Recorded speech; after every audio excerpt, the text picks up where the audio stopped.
बिस्मिल्लाहिर्रहमानिर्रहीम। आज का हमारा टॉपिक है क्लिनिकल्स ऑफ सेरेब्रम। इसकी फर्स्ट हेडिंग है lesion of motor cortex.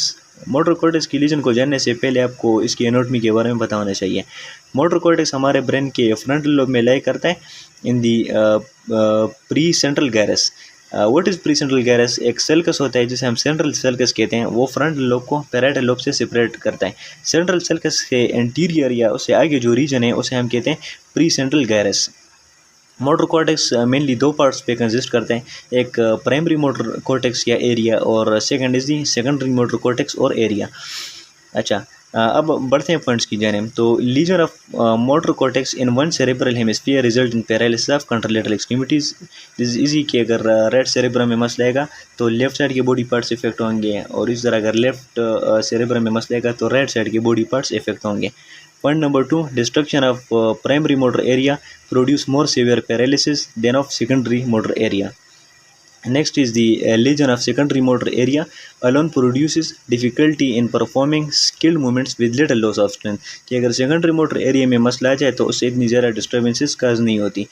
And next is the destruction of both areas result in complete contralateral paralysis. Next is the Jacksonian epileptic seizure. ये भी आपको epilepsy और seizure के बारे में पता होना चाहिए।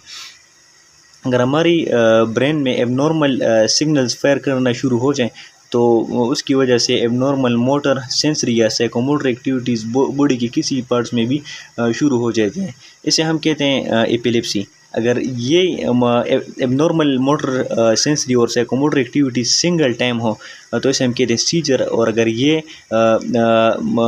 रिपीटेटिव या रिकरेंट टाइम्स हों तो इसे हम कहते हैं एपिलेप्सी। अब बढ़ते हैं जैक्सोनियन एपिलेप्टिक सीजर की जानिब। तो Jacksonian epileptic seizure is due to irritative lesion of primary motor cortex. And point number 2 is convergence और seizures begin in distal parts of body, hand और foot, and approach to the proximal part, for example shoulder और thigh. मैंने epilepsy के बारे में बताया कि इसमें एबनॉर्मल मूवमेंट्स होती हैं, तो जैक्सोनियन एपिलेप्टिक सीजर में एबनॉर्मल मोटर मूवमेंट्स होती हैं। वो एबनॉर्मल मोटर मूवमेंट्स पहले डिस्टल पार्ट्स में होती हैं और वो फिर प्रोक्सिमल पार्ट तक अप्रोच कर जाती हैं। Next is the muscle spasticity. इसके पॉइंट्स हैं lesion of both motor areas which is most common cause muscle spasm. Primary motor area gives origin to corticospinal and corticonuclear tracts. Corticospinal and corticonuclear tracts are excitatory and increase muscle tone. Next is the secondary motor area gives origin to extrapyramidal tracts that pass to basal ganglia and reticular formation. Extrapyramidal tracts are inhibitory and decrease muscle tone. अब muscle spasm किस तरह काज होगा? हमने जाना कि जो primary motor area है वो ओरिजिन देते हैं corticospinal corticonuclear tracts को। ये एक्साइटेटरी होते हैं, ये टोन को इंक्रीज करते हैं। अगर इसके फाइबर्स की ओर शूट हो जाए तो ये एक्साइट हो जाएंगे और ये टोन को डिक्रीज कर देंगे। इसके बरक्स अगर एक्स्ट्रापैरामिडल ट्रैक्ट्स जो कि मेनली इनहिबिटरी हैं वो टोन को डिक्रीज कर दें, अगर ये इसी तरह से अपना काम परफॉर्म नहीं करेंगे तो टोन डिक्रीज होने के बजाय उलट इंक्रीज हो जाएगा और मसल स्पाज्म काज हो जाएगा। नेक्स्ट हेडिंग है lesion of frontal eye field. Destructive lesion of frontal eye field of one hemisphere cause the two eyes to deviate to the side of lesion. There is inability to turn the eyes to opposite side. Next is the involuntary movement of eyes is unaffected as in sympathetic activation because visual cortex in occipital lobe is intact. कि जो अगर हमारा sympathetic system activate हो जाता है तो mostly जो movements होती हैं वो इनवॉलंटरी होती हैं।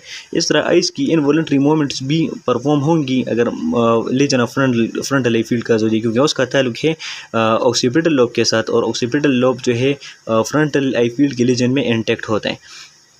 अब है irritative lesion of frontal eye field of one hemisphere cause the two eyes to deviate to the opposite side. ये दोनों points MCQ point of view से इंपॉर्टेंट है कि डिस्ट्रक्टिव लीजन अगर हो जाए आइज फ्रंटल आई फील्ड की तो उसमें आइज डेविएट होंगी towards the side of lesion, जबकि इरिटेटिव लीजन में eyes will deviate opposite to the side of lesion. अब what is destructive and irritative lesion? Destructive lesion lead to complete loss of function, weakness and paralysis of eye movements, जबकि irritative lesion lead to excessive or abnormal eye movements. There is no complete loss of function. Destructive lesion नाम से ज़ाहिर है इसमें destruction काज होगी और complete loss of function होगा, जबकि irritative lesion में irritation होगी और इसमें excessive या abnormal eye movement होगी और इसमें complete loss of function नहीं होगा। This was today's topic regarding clinicals of cerebrum, and thank you.